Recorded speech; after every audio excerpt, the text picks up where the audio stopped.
সবাইকে শুভেচ্ছা সালাম, আসসালামু আলাইকুম। আমি মোহাম্মদ মেহেদী হাসান তপু। আজকে তোমাদের এইচএসসি 26 ব্যাচের জন্য রসায়নের দ্বিতীয় পত্রের পরিমাণগত রসায়নের 3টে টপিকের উপর ক্লাস নেব। মোল সংখ্যা, ঘনমাত্রা এবং অ্যাসিড খাত প্রকৃতি। এটা করলে মোটামুটি পরিমাণগত রসায়ন থেকে এইচএসসিতে 2 সেট কমন আসে, সেখান থেকে এইগুলো থেকে এক সেট কোশ্চেন কমন পাওয়ার পসিবিলিটি থাকে। আর একটা থেকে জারণ বিজারণ। জারণ বিজারণ, আয়ন পদ্ধতিতে ইলেকট্রন সমতাকরণ, ভেজালের পরিমাণ নির্ণয়, ভেজালের পার্সেন্টেজ শতকরা বা বিশুদ্ধ আয়রনের পরিমাণ নির্ণয়, ঠিক আছে? এইসব ম্যাথ থেকে এক সেট কোশ্চেন। তো পরিমাণগত রসায়ন থেকে তুমি এইচএসসি পরীক্ষায় 2 সেট কোশ্চেন পাবা। যদি আমি পুরো দ্বিতীয় পত্রের ক্ষেত্রে বলি, তো দ্বিতীয় পত্রের প্রথম অধ্যায় পরিবেশ রসায়ন থেকে পাবা 2 সেট, পরিমাণগত রসায়ন থেকে পাবা 2 সেট, তড়িৎ রসায়ন থেকে পাবা 1 সেট। যদি অর্থনৈতিক রসায়ন থেকে 1 সেট কোশ্চেন তোমার দেয়, তাহলে সেখান থেকে জৈব যৌগ থেকে 2 সেট কোশ্চেন, মোট 8 সেট। আর যদি অর্থনৈতিক রসায়ন থেকে না দেয়, এবার কি করবে এটা তো বলা যাচ্ছে না, কারণ এইচএসসি 26 ব্যাচ তোমরাই প্রথম অনেকদিন পর শর্ট সিলেবাসের যুগ পার করে এসে এখন ফুল সিলেবাসের উপর পরীক্ষা দিবে। তো তোমাদের কি করবে এটা আসলে বলা যায় না। কি করবে, এক সেট কোশ্চেন যদি ওইখান থেকে দিয়ে দেয়, তাহলে জৈব যৌগ থেকে 2 সেট, আর না হলে জৈব যৌগ থেকে 3 সেট, মোট 8 সেট কোশ্চেন। তো আজকে আমরা পরিমাণগত রসায়নের এই 3টে টপিক করাবো। এই 3টে টপিকের ভিতরে মোল সংখ্যা, যে টপিক থেকে এমসিকিউ মাস্ট আসবে, আর গ নম্বর কোশ্চেনে যদি মোল সংখ্যা থেকে কোনো ম্যাথ দিয়ে দেয় 3 মার্কের, তাহলে মোল সংখ্যার 14 গোষ্ঠী আজকে করবো, ঠিক আছে? কি কি আসলে মোল সংখ্যা? তো মোল সংখ্যার ম্যাথ করার আগে একটা জিনিস সবসময় মনে রাখবো, সেটা হচ্ছে এক মোল কোনো পরমাণু বা মৌলের এক মোল সমান লেখা যায় গ্রাম আণবিক ভর, সমান লেখা যায় 6.022 গুণ 10⁻23টি অণু বা পরমাণু, ঠিক আছে? তো মোলকে এন দ্বারা প্রকাশ করা হয়। আমরা জানি মোলকে কি দ্বারা প্রকাশ করা যায়, W/M। এটা আমরা সবাই জানি। W হচ্ছে গ্রাম ভর, আর M হচ্ছে কি আণবিক ভর। আচ্ছা, আবার অণু সংখ্যা বাই অ্যাভোগাড্রো সংখ্যা, এখান থেকে একটু আমরা চিহ্নিত করি। এটাকে বলে অণু সংখ্যা, আর এটাকে বলে কি অ্যাভোগাড্রো সংখ্যা।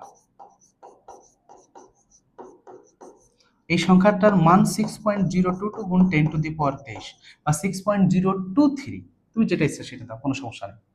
আচ্ছা, এরপরে মোল সংখ্যা সমান আবার কি লেখা যায়?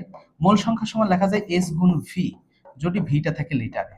আর যদি এইচ গুণ ভি বাই 1000 দাও, কখন? যখন আয়তনটা কোথায় থাকবে, এমএলএ, ঠিক আছে? এটা আবার মোল সংখ্যা সমান আরো কিছু লেখা যায়। কি কি লেখা যায়? মোল সংখ্যা সমান এন সমান লেখা যায় পিভি বাই আর টি। এখানে পিটা হচ্ছে চাপ, পিটা কি চাপ, ভিটা আয়তন, আর আর হচ্ছে মোলার গ্যাস ধ্রুবক, যেটার মান কনস্ট্যান্ট 8.314, আর টিটা হচ্ছে কি তাপমাত্রা। এগুলো জানো। আবার মোল সংখ্যা সমান কি লেখা যায়? মোল সংখ্যা সমান লেখা যায় তড়িৎ রসায়নে আইটি বাই ইএফ। এটা তড়িৎ রসায়নে আমরা পড়ছি, আই হচ্ছে তড়িৎ প্রবাহ, টি হচ্ছে সময়, ই হচ্ছে ক্যাথোডের চার্জ, ঠিক আছে? বা অ্যানোডের চার্জ, ঠিক আছে? চার্জ যেটা দেওয়া থাকবে ধাতু, ক্যাথোড বা অ্যানোডের চার্জ 96,500 কি, এটা হচ্ছে কুলম্ব। 1 ফ্যারাডে সমান 96,500 কুলম্ব। এইটার মান কনস্ট্যান্ট, ঠিক আছে? এটা ওকে। তাহলে মোল সংখ্যা সমান লেখা যায় W/M, N/Na, S গুণ V, H গুণ V by 1000, PV by RT। আচ্ছা, যদি মোল সংখ্যা দেওয়া থাকে এবং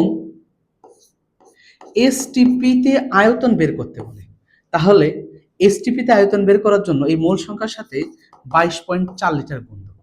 তাহলে মোল সংখ্যা সমান লেখা যায় ভি বাই 22.4 যখন আয়তনটা এসটিপিতে পড়বে।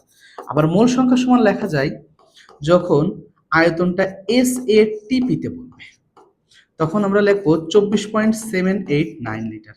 এসএটি এবং এস, এই দুইটা, এই হচ্ছে পুরো মোল সংখ্যা, পুরো মোল সংখ্যা। তাহলে মোল সংখ্যা সমান লেখা যায় এন সমান W/M, N/Na, S গুণ V, S গুণ V বাই 1000, PP বাই RT, আর IT বাই EF। তোমার যত সূত্রই দিক, যত কিছুই দিক, এইগুলো দ্বারাই মূল সংখ্যার মান নির্ণয় করা যায়। এবং মূল সংখ্যা যদি মান দেওয়া থাকে তাহলে অন্যান্য মান নির্ণয় করা যায়। ঠিক আছে? আচ্ছা, এরপরে আমরা ঘনমাত্রা দেখব। ঘনমাত্রা, আমি যে টপিকগুলো দেখাচ্ছি এই টপিকগুলোর ম্যাথ তুমি সলভ করে গেলেই এমসিকিউ এবং সিকিউতে ওকে, আর কিছু লাগবে না। ঠিক আছে? তো ঘনমাত্রার ক্ষেত্রে ঘনমাত্রাকে আমরা এস দ্বারা প্রকাশ করলাম। তাহলে ঘনমাত্রার একটা কমন সূত্র আছে, কি? ডাব্লু গুণ 1000 এম ইন্টু ভি।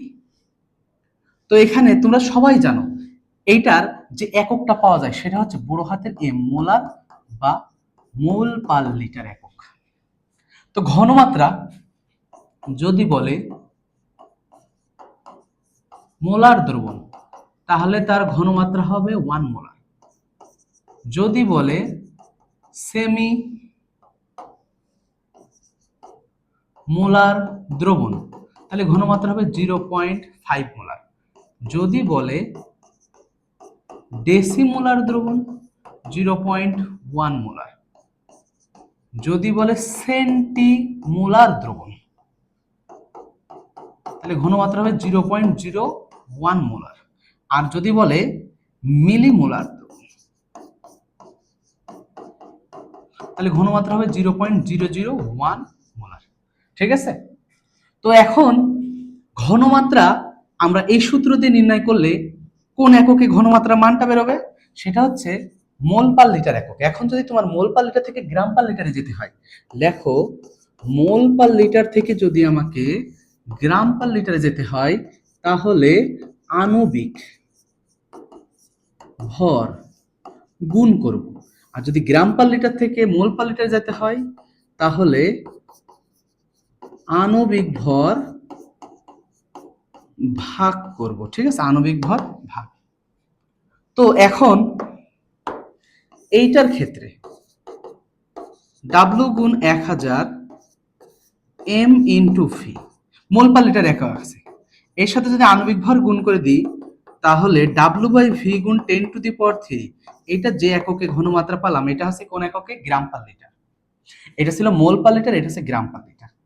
তো মোল পার লিটার পেলাম, গ্রাম পার লিটার, এর সাথে যদি আমি আরো 1000 গুণ করে দিই তাহলে হয়ে যায় 10⁻⁶। এটাকে বলে মিলিগ্রাম পার লিটার বা পিপিএম, পার্টস পার মিলিয়ন। খুবই ইম্পর্টেন্ট।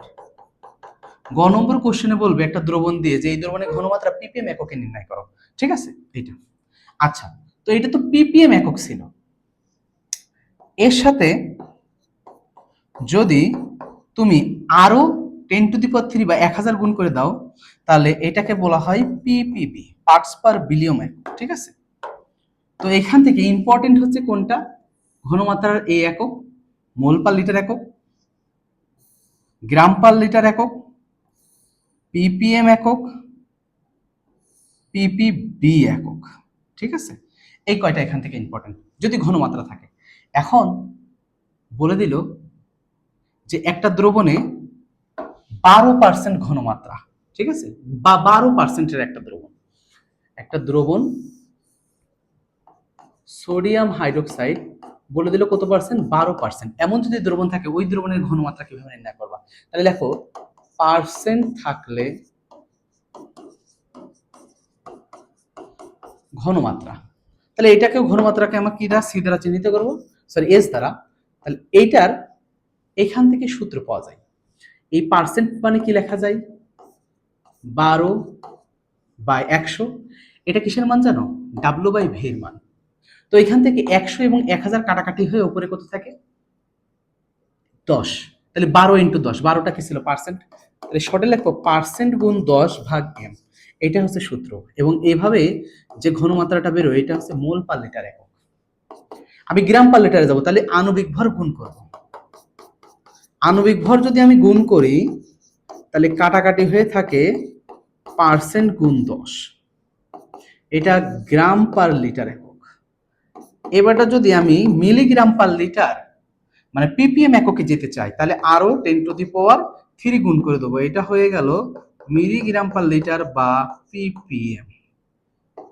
এবার যদি আমি পিপিবি এককে যেতে চাই আরো 10⁻³ 3 গুণ করে দেবো, এটা কোন একক? পিপিবি।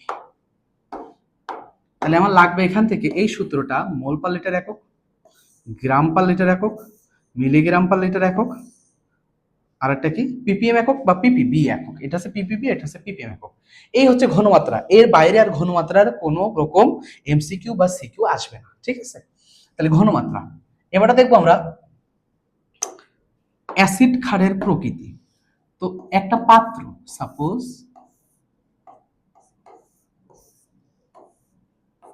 এ পাত্র, বি পাত্র, এ পাত্রে আছে সালফিউরিক অ্যাসিড, বি পাত্রে সোডিয়াম হাইড্রোক্সাইড, এটা আছে 250 ml এবং এটা আছে কত? 0.25 মোলার। সোডিয়াম হাইড্রোক্সাইড কত আছে?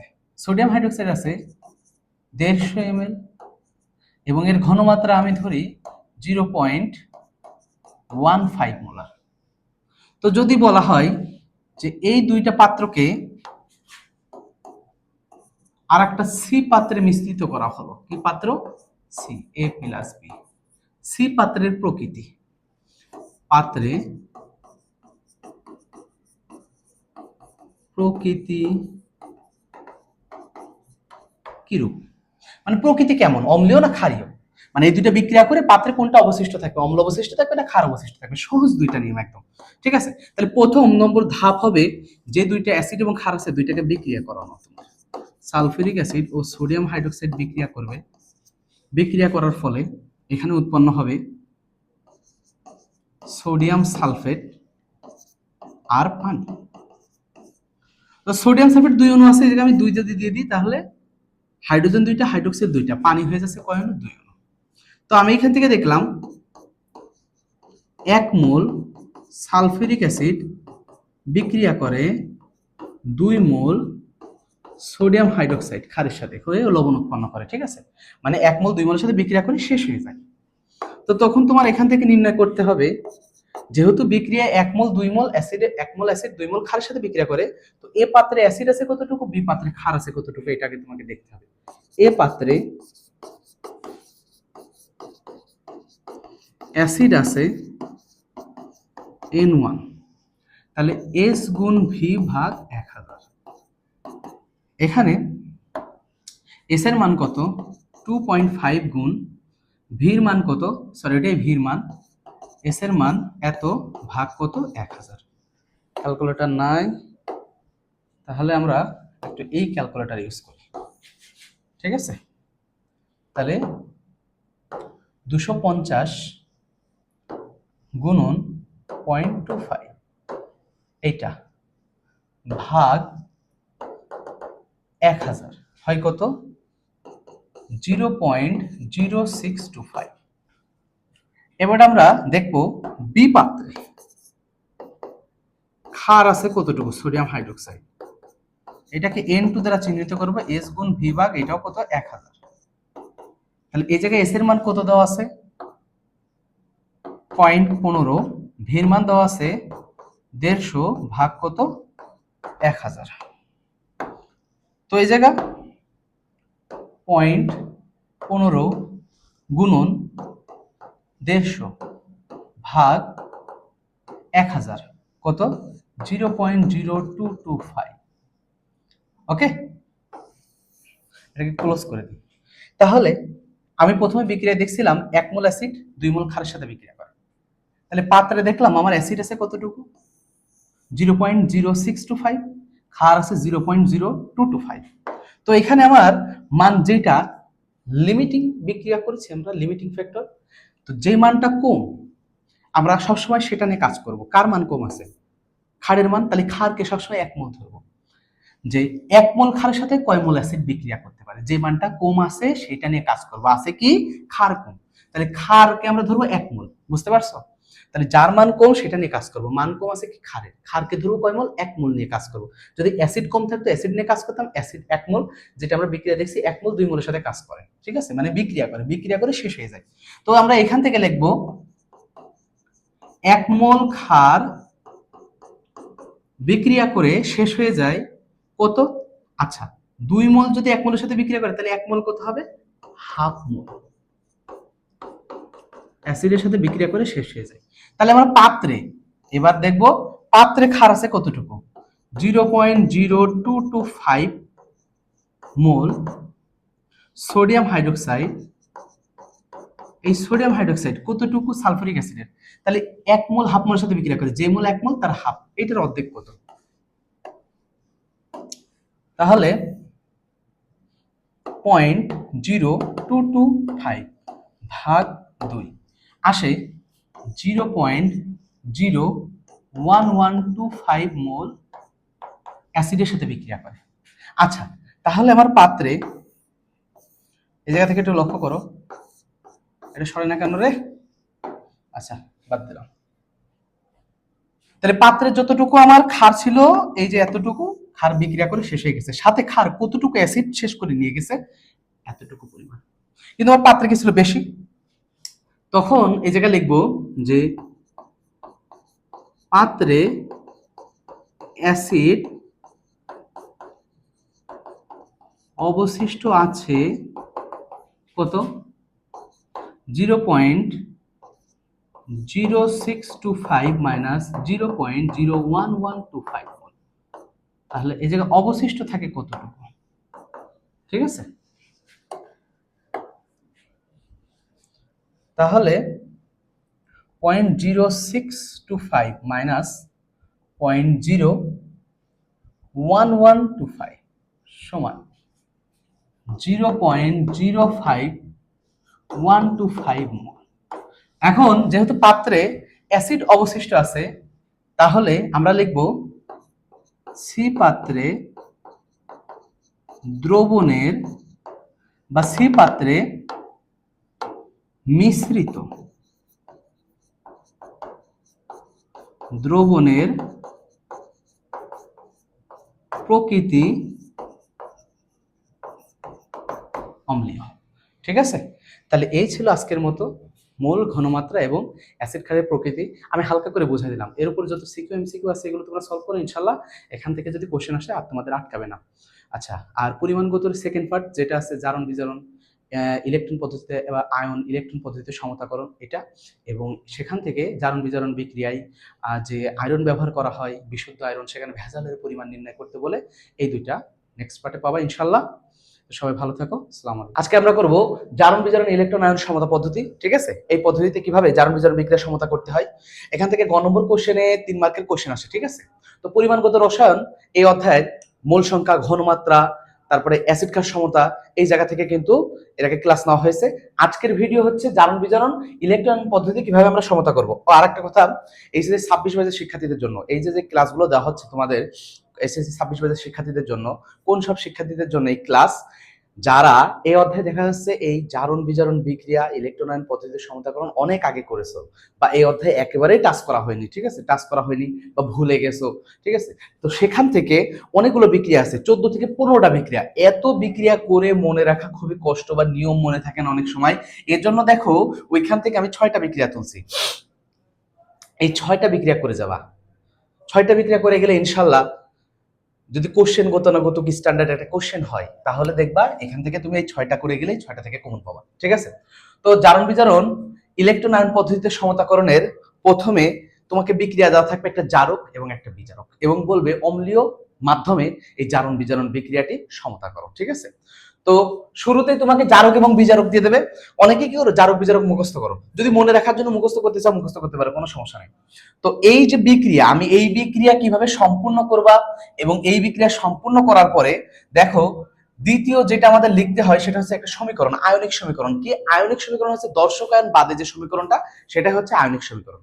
দর্শক আয়ন কারা, যারা বিক্রিয়ায় অংশগ্রহণ করে না, যেসব আয়ন বিক্রিয়ায় অংশগ্রহণ করে না, বিক্রিয়ক অবস্থায়ও তাদের আয়নের জারণ সংখ্যা যা থাকে, বিক্রিয়া করার পরেও এদের জারণ সংখ্যা সেমই থাকে। তার মানে জারণ সংখ্যার কোনো পরিবর্তন হয় না, ইলেকট্রন ত্যাগ বা গ্রহণ করে না, বিক্রিয়ায় অংশগ্রহণ করে না, এদের বলা হয় দর্শক আয়ন। তো প্রথমে যেটা আছে সেটা হচ্ছে potassium permanganate iron sulphate sulphuric অ্যাসিডের সাথে বিক্রিয়া, সবই সালফিউরিক অ্যাসিডের সাথে বিক্রিয়া। এই জায়গায় জারক বিজারক কি ব্যবহার করা হয়েছে, পটাসিয়াম ডাইক্রোমেট এবং iron sulphate, potassium permanganate oxalic acid, potassium dichromate oxalic acid, potassium permanganate H2S, hydrogen sulphide gas, এবং এই জায়গা পটাশিয়াম ডাইক্রোমেট H2O2। তো প্রথম বিক্রিয়া কিভাবে সম্পন্ন করবা দেখো, বিক্রিয়ার রুলস, যখন বিক্রিয়া করাবা প্রথম নিয়ম ধাতু সালফেটের সাথে বিক্রিয়া করবে। এখন যাদের মনে থাকে না ধাতু, ধাতু কি এই বিক্রিয়ার ক্ষেত্রে, তোমার এই জারণ বিজারণ বিক্রিয়ার ক্ষেত্রে দেখবা সবসময় ধাতু থাকে পটাশিয়াম, ম্যাঙ্গানিজ, আয়রন, ক্রোমিয়াম, এইগুলো সবসময় ধাতু থাকে, ঠিক আছে। তাহলে ধাতু আছে এই জায়গা কি পটাশিয়াম, ম্যাঙ্গানিজ, আয়রন। তাহলে বিক্রিয়া করবো আমরা এবার, পটাশিয়াম সালফেটের সাথে বিক্রিয়া করে K2SO4 উৎপন্ন করে, ম্যাঙ্গানিজ বিক্রিয়া করে MnSO4 উৎপন্ন করে। এই যে আয়রন সালফেট আছে, আয়রনের আসলে চার্জ থাকে একটা ফেরাসফেরিক 2+3+। এই জায়গা যদি 2+ অবস্থা থাকে, এরপরে তুমি 3+ অবস্থা দিবা, তাহলে আয়রন 3+ এবং সালফেটের সাথে বিক্রিয়া করে, তাহলে আয়রনের 3 যাবে সালফেটের কাছে, সালফেটের 2 আসবে আয়রনের কাছে, সহজ বিক্রিয়া। এবং এই যে জারকের অক্সিজেন দেখছো, এটা সালফিউরিক অ্যাসিডের হাইড্রোজেনের সাথে বিক্রিয়া করে কি উৎপন্ন করবে? পানি। ঠিক আছে, এবার নিচের বিক্রিয়াটা, এই জায়গা দেখো ধাতু আছে কি কি, পটাশিয়াম, ক্রোমিয়াম, আয়রন, তাই না? তাহলে এইগুলো কি করবে? প্রথম নিয়ম অনুযায়ী ধাতু সালফেটের সাথে বিক্রিয়া করবে। তাহলে সালফেটের সাথে বিক্রিয়া করে দাও, পটাশিয়াম সালফেট Cr2SO4 কারণ এই জায়গা ক্রোমিয়ামের জারণ সংখ্যা থাকে +6, বিক্রিয়া করার পর +3 তে পরিণত হয়। এটা দেখাবো বিক্রিয়া করার সময় কিভাবে হচ্ছে। আয়রন, আয়রনের ওই যে সেম নিয়ম Fe2SO4 3+ পানি, ঠিক আছে। এবারে দেখা যাচ্ছে পটাশিয়াম, ম্যাঙ্গানিজ ও অক্সালিক অ্যাসিড। অক্সালিক অ্যাসিড থেকে একটা কথা মনে রাখবা, অক্সালিক অ্যাসিড থেকে সবসময় কার্বন ডাই অক্সাইড উৎপন্ন হয়, ঠিক আছে। অক্সালিক অ্যাসিড থেকে কি উৎপন্ন হয়? Carbon die oxide. Oxalic acid H2C2O4 বিক্রিয়ার পরে কার্বন ডাই অক্সাইড উৎপন্ন করে, H2S বিক্রিয়ার পরে সালফার উৎপন্ন করবে, H2O2 বিক্রিয়ার পরে O2 উৎপন্ন করবে, এই তিনটা। তাহলে এখান থেকে উৎপন্ন হবে কার্বন ডাই অক্সাইড, ঠিক আছে। এবার পটাশিয়াম কি ধাতু সালফারের সাথে বিক্রিয়া করবে, K2SO4 MnSO4। পরবর্তীতে এখান থেকে ওই যে জারকের অক্সিজেন হাইড্রোজেনের সাথে কি উৎপন্ন করবে? সালফিউরিক অ্যাসিডে পানি উৎপন্ন করবে। এখান থেকে কি উৎপন্ন হয়? K2SO4। দেখো সব জায়গায় যেখানে পটাশিয়াম থাকবে সেখানে K2SO4 কিন্তু উৎপন্ন হবে। ক্রোমিয়াম Cr2SO4 3+, এখানে রয়েছে oxalic acid, carbon die oxide উৎপন্ন হবে এবং কি উৎপন্ন হবে? পানি। এরপরে দেখো পটাশিয়াম পারম্যাঙ্গানেট হাইড্রোজেন সালফাইড, আমি বলছি হাইড্রোজেন সালফাইড থেকে কি উৎপন্ন হবে? সালফার। তাহলে এই জায়গা সরাসরি দিয়ে দিবা সালফার। পটাশিয়াম রয়েছে, ম্যাঙ্গানিজ রয়েছে, পটাশিয়াম K2SO4 আর ম্যাঙ্গানিজ কি MnSO4 সালফারের সাথে বিক্রিয়া করে, ওকে। আর এখান থেকে কি উৎপন্ন হবে? পানি উৎপন্ন হবে, ওকে। পটাশিয়াম ডাইক্রোমেট এবং H2O2, এখান থেকে কি উৎপন্ন হবে? K2SO4, কারণ এই জায়গায় পটাশিয়াম এবং ক্রোমিয়াম ধাতু, এবং আমরা দেখছিলাম এই জায়গায় লিখেছি কিন্তু, হ্যাঁ, H2O2 থেকে কি উৎপন্ন হয়? সবসময় O2 উৎপন্ন হয়। তাহলে এখান থেকে Cr2SO4 3। আচ্ছা, আমরা কিন্তু জারণ বিজারণ বিস্তারিত করাচ্ছি না, কারণ শেষ সময় এসে জারণ বিজারণ যদি বিস্তারিত করাতে যাই এগুলো মনেও থাকে না, ঠিক আছে। তো সেখান থেকে আমরা জাস্ট 6টা বিক্রিয়া করাচ্ছি, এই 6টা বিক্রিয়া করে যাওয়া, ইনশাআল্লাহ 6টা বিক্রিয়া থেকে আসার পসিবিলিটি 80 থেকে 90% যদি কোশ্চেন স্ট্যান্ডার্ড মানে কোশ্চেন হয় এই অধ্যায় থেকে করে যাবা, ওকে। কারণ এখান থেকে তোমার সৃজনশীলে গ নম্বর কোশ্চেনে 3 মার্কসে একটা কোশ্চেন আসবেই। তো এই জায়গা কি উৎপন্ন হলো? O2 K2 আর পটাশিয়াম সালফেট, ওকে। এবারে কি উৎপন্ন হয়? পানি, H2। এই হচ্ছে তোমার বিক্রিয়া হয়ে গেছে, তুমি এই বিক্রিয়াটা আগে করে ফেলবা তোমার যদি কোশ্চেনে দেওয়া থাকে। এবার দ্বিতীয় রুলস বা দ্বিতীয় নিয়ম হচ্ছে দর্শক আয়ন বাদে আয়নিক সমীকরণ। এখন এই দর্শক আয়ন কি মনে রাখবা, তোমার জন্য মুখস্থ, একদম টোটালি মুখস্থ, এটা নিয়ম আছে কিন্তু আমরা এত ভেঙে করতে যাব না বিস্তারিত। দর্শক আয়ন মানে পটাশিয়াম ও সালফেট, তো যাই থাকুক বিক্রিয়ায় 2-, ঠিক আছে, যাই থাকুক বিক্রিয়ায় এই পটাশিয়াম ও সালফেট বাইরে আমি একটা সমীকরণ লিখবো যেটাকে বলবো কি? আয়নিক সমীকরণ। তাহলে এই জায়গা পটাশিয়ামটা যদি বাদ দিয়ে দিই থাকে MnO4-, একটা পটাশিয়াম চলে যায়, একটা মাইনাস। আচ্ছা, সালফেট বাদ দিয়ে দিলে থাকে Fe2+, এই জায়গা থেকে সালফেট বাদ দিয়ে দিলে থাকে H+। হ্যাঁ, আমরা আয়নিক সমীকরণ, আয়নের একটা সমীকরণ লিখছি, আয়ন, ঠিক আছে। আচ্ছা, পটাশিয়াম সালফেট তো দুইটাই বলেছি দর্শক আয়ন, এই জায়গা থেকে দুইটা আছে, দুইটাই বাদ দিয়ে দেবো। এরপরে এই জায়গা থেকে সালফেট বাদ দিয়ে দিলে Mn2+, এখান থেকে সালফেট বাদ দিলে থাকে Fe3+, আর কি? পানি, ওকে। এই হয়ে গেল এর আয়নিক সমীকরণ। আমি প্রত্যেকটা আয়নিক সমীকরণ এখানে লিখে দিচ্ছি, ঠিক আছে। আচ্ছা, এই জায়গা থেকে পটাশিয়াম বাদ দিয়ে দিই, K2Cr2O7 2-, iron 2 plus H plus, এখান থেকে বিক্রিয়া করার পর এটা ধরেই দর্শকায়ন বাদ। আচ্ছা, এখান থেকে থাকে ক্রোমিয়াম 3 প্লাস, ওকে, এরপরে থাকে আয়রন 3 প্লাস, আর কি পানি। পানি কেন লিখছি? পানির ভিতরে কি পটাশিয়াম এবং সালফেট কিছুই নাই। এর পরবর্তীতে এখানে MnO4 মাইনাস, তোমরা এগুলো নোট করে নিতে পারো, ঠিক আছে? নোট করে সুন্দর করে এই যে এই চারটা কিভাবে আমি বিক্রিয়াটা ফিল আপ করবো, বিক্রিয়াটা পূরণ করবো, উৎপাদ উৎপন্ন করবো এবং দর্শক আইন লিখবো। এই দর্শক আইন যদি লিখে ফেলো, বাকি কাজগুলো তোমার জন্য একদম সহজ। এখান থেকে আমরা, আচ্ছা এই জায়গা তো আর পটাশিয়াম সালফেট কিছুই নাই, হাইড্রোজেন আছে, তাহলে H প্লাস উৎপন্ন হবে। আর C2, দুইটা হাইড্রোজেন চলে গেলে এই জায়গা কি থাকে 2 মাইনাস, তাই না? আর এখানে হাইড্রোজেন, তো দুইটা হাইড্রোজেন দুই জায়গায় না লিখে আমি এক জায়গায় লিখে দেবো, ওকে? এটা মনে রাখবা, দুইটা হাইড্রোজেন দুই জায়গায় না লিখে এক জায়গায় একটা হাইড্রোজেন লিখে রাখো। এখন দুইটা হাইড্রোজেন টু দেওয়ার দরকার নেই, কারণ এটা তো তুমি পরে সমতা করছোই। সমতা করলে কয়টা হাইড্রোজেন হয়, একবারে এই জায়গায় চলে আসবে। আচ্ছা, বিক্রিয়া করার পর CO2, এই জায়গায় পটাশিয়াম সালফেট কিছুই নাই, এই জায়গায় পটাশিয়াম সালফেট বাদ দিয়ে দেবো। এখানে ম্যাঙ্গানিজ 2 প্লাস আর এখানে H2O, ওকে। এরপরে এখানে আমরা লিখবো পটাশিয়াম বাদ দিয়ে Cr2O7 2 মাইনাস, আর এখানে C2O4 2 মাইনাস H প্লাস, ওকে। বিক্রিয়া করার পর এখানে উৎপন্ন হয় এটা বাদ Cr3 প্লাস, সালফেট বাদ দিয়ে দিছি, কার্বন ডাই অক্সাইড থাকে, আর কি উৎপন্ন হয় পানি, ওকে। এবার নিচের ডাই,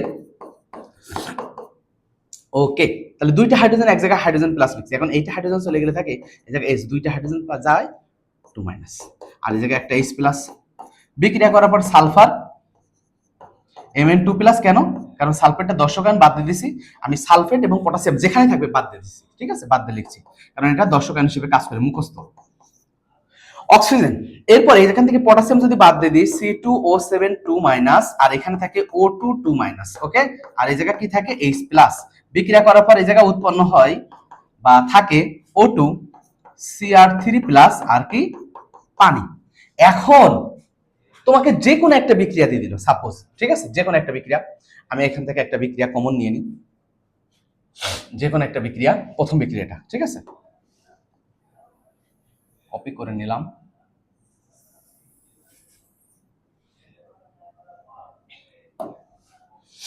পরের স্লাইডে, আলহামদুলিল্লাহ।